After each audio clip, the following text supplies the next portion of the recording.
দোকানে তো অনেক ধরনের মেডিসিন দেয়, আমি তো কোনো মেডিসিনই দিই নাই। আমার হাতের ঘরে যা ছিল আমি সেগুলো দিয়ে মিষ্টিটা তৈরি করলাম। এত পারফেক্টভাবে মিষ্টি অনেকে বানায় না,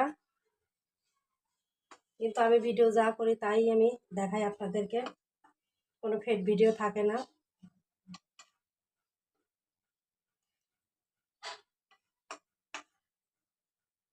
আর আমার মিষ্টিটা আজকে এত সুন্দর হয়েছে।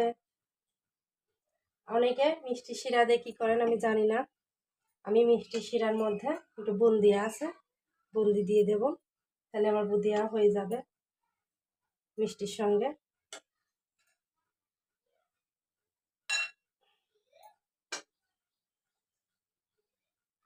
আমার মিষ্টিটা তো দেখলেনই কত সুন্দর হয়েছে।